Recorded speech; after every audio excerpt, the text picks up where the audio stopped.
Aujourd'hui, on se porte bien, on revient sur le marché avec plus de nouveautés que jamais puisque on a annoncé sur ce mois de septembre plus de 7 nouveautés. Donc sur les différentes activités dans lesquelles nous sommes, en particulier sur la conduite et sur le sport.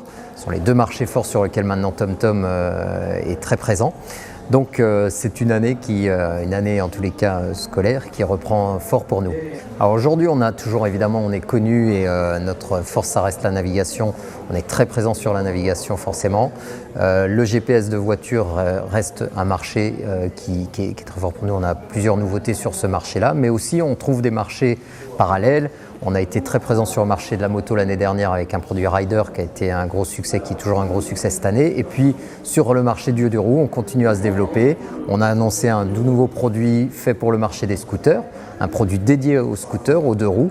Et puis le sport effectivement sur lequel on continue à croître. C'est un marché en pleine croissance qui multiplie quasi par 2 tous les ans, donc sur lequel on a aussi beaucoup de nouveautés.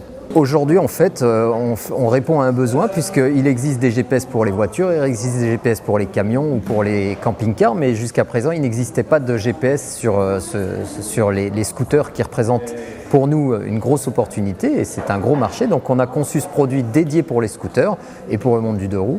Sa particularité, c'est que d'une part, il est conçu pour l'externe et on part du constat que finalement beaucoup de gens aujourd'hui roulent avec leur smartphone, ce qui est totalement imprudent de sortir son smartphone pour pouvoir suivre ses directions, voire prendre des appels. On voit des gens parfois qui, tout en roulant, utilisent un smartphone. La sécurité, c'est primordial chez TomTom d'avoir conçu ce produit qui va être le compagnon de son smartphone, c'est-à-dire qu'on va avoir une application TomTom Vio qui va s'installer sur son smartphone et à partir de là, elle va se connecter avec mon Vio pour envoyer mes informations de navigation directement sur mon Vio. Donc j'ai un produit qui est conçu pour ça, avec un design qui est très sympa, qui va reprendre des coques colorées qui vont s'adapter à mon scooter. Le fond d'écran va s'adapter aux couleurs, donc j'ai quelque chose de très urbain, très stylé dans l'approche. Mais ce qui fait sa force, c'est effectivement une cartographie embarquée, connectée, c'est-à-dire que je vais avoir le trafic, je vais avoir les zones de danger, toute l'information de navigation en temps réel et je vais avoir un écran tactile résistant à l'eau, résistant aux gants sur lequel je vais pouvoir naviguer et avoir une circulation urbaine tout à fait appropriée avec le produit. Nous sommes à 169 € pour le prix de lancement. On a lancé beaucoup de produits dans le running, des montres de running, des montres de golf, des caméras d'action. On va maintenant de plus en plus dans le marché du bien-être et du fitness. Donc on a maintenant une montre de fitness et on lance désormais un nouveau bracelet d'activité, le TomTom Touch, qui a la particularité, comme tous les bracelets d'activité finalement aujourd'hui, de calculer son nombre de pas, de calculer la durée d'activité, les calories brûlées. Mais ce qui va faire le fait qu'il est unique aujourd'hui, c'est que évidemment il a la cardio, la cardio embarquée, ce qu'on retrouve maintenant sur la plupart des bracelets haut de gamme. Mais nouveauté, exclusivité, c'est que je vais pouvoir calculer le pourcentage de ma masse grasse et de ma masse musculaire, ce qui est particulièrement important aujourd'hui parce que finalement les bracelets d'activité permettent de relever l'activité quotidienne et son activité physique, mais ce qui manque aux utilisateurs, c'est finalement de connaître le résultat et l'impact de cette activité sur sa santé. Nous sommes à 149 € pour le TomTom Touch. On lance sur le marché du sport, on a cette nouvelle montre dite du marché outdoor, c'est-à-dire qu'on va s'adresser à l'ensemble des sports de pleine nature. Évidemment, toujours le running, la natation, la course, le vélo, tel que toutes nos montres aujourd'hui de running le font. Mais la particularité de celle-ci, c'est qu'on va aller dans d'autres types de sports.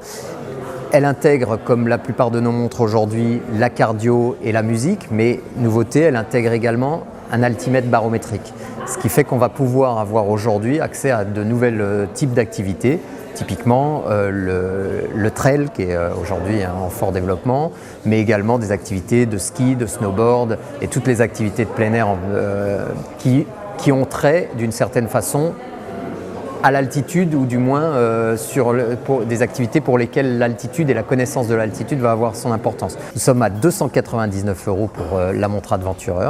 Aujourd'hui, la question qui peut naturellement se poser, c'est où va TomTom finalement et quel est l'avenir de TomTom. Et aujourd'hui, TomTom, c'est une entreprise qui a déjà 25 ans mais qui a encore beaucoup de choses devant elle dans la navigation. Il reste encore beaucoup de choses à explorer. Tout d'abord, On est en plein développement de la voiture dite autonome, c'est-à-dire la voiture qui va finalement se conduire toute seule, pour laquelle il va falloir complètement repenser la cartographie. Aujourd'hui, TomTom est l'un des derniers cartographes au monde, donc c'est un travail colossal que de devoir repenser complètement la cartographie. Et puis pour TomTom, de pouvoir se développer sur ce type de marché de services, de cartographie.